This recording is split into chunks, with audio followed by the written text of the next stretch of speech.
আসসালামু আলাইকুম ওয়া রাহমাতুল্লাহি ওয়া বারাকাতুহু। আলহামদুলিল্লাহি রাব্বিল আলামিন, আসসালাতু ওয়াসসালামু আলা সাইয়্যিদিল মুরসালিন ওয়া আলা আলিহি ওয়া সাহবিহি আজমাইন। প্রিয় দেশবাসী, মহান আল্লাহ তাআলার কাছে শুকরিয়া আদায় করছি।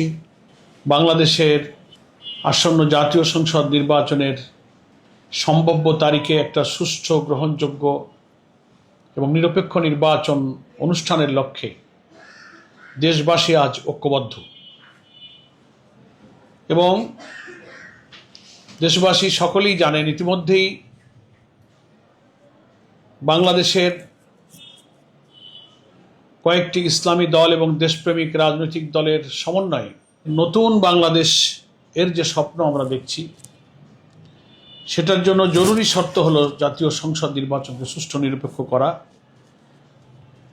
এই জন্য দীর্ঘ আন্দোলনের ফসল হিসেবে জুলাই জাতীয় সনদ তৈরি হয়েছে এবং সেই জুলাই যে জাতীয় সনদ, সেটা আইনি ভিত্তি দেওয়ার জন্য অবিলম্বে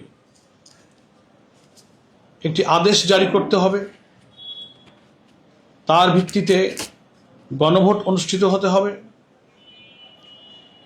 এবং সে গণভোট জাতীয় নির্বাচনের পূর্বে অনুষ্ঠিত হতে হবে।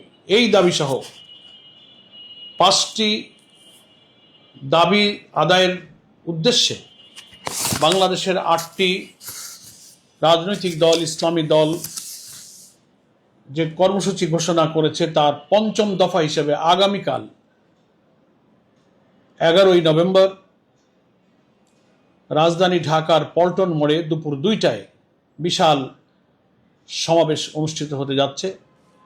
এই সমাবেশ আহ্বান করেছেন বাংলাদেশ জামাত ইসলামীর সম্মানিত আমির ডক্টর শফিকুর রহমান, ইসলামী আন্দোলন বাংলাদেশের সম্মানিত আমির পীর সাহেব চরমনাই, মুফতি সৈয়দ মোহাম্মদ রেজাউল করিম, বাংলাদেশ খেলাফত মজলিসের সম্মানিত আমির মাওলানা মামুনুল হক, খেলাফত মজলিসের সম্মানিত আমির অধ্যক্ষ মাওলানা আব্দুল বাসিত আজাদ, বাংলাদেশ নিজামে ইসলাম পার্টির সম্মানিত আমির অধ্যক্ষ মাওলানা সরওয়ার কামাল আজিজি, বাংলাদেশ খেলাফত আন্দোলনের সম্মানিত আমির মাওলানা হাবিবুল্লাহ মিয়াজি, জাতীয় গণতান্ত্রিক পার্টি জাগপার সভানেত্রী ব্যারিস্টার তাসমিয়া প্রধান এবং বাংলাদেশ ডেভেলপমেন্ট পার্টির সভাপতি অ্যাডভোকেট আনোয়ারুল ইসলাম চান।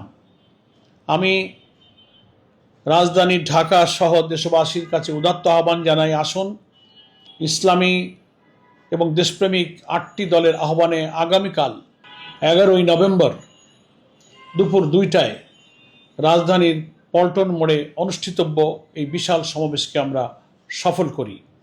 দলে দলে সুশৃঙ্খলভাবে দুপুর 2টার পূর্বে আমরা পল্টন মোড়ে জমায়েত হই। এই সমাবেশে উপস্থিত হয়ে দেশের মানুষের দাবির সাথে আমরা আমাদের কণ্ঠকে উচ্চকিত করি। সকলকে আমি সেই আহ্বান জানাচ্ছি। বাংলাদেশ জিন্দাবাদ।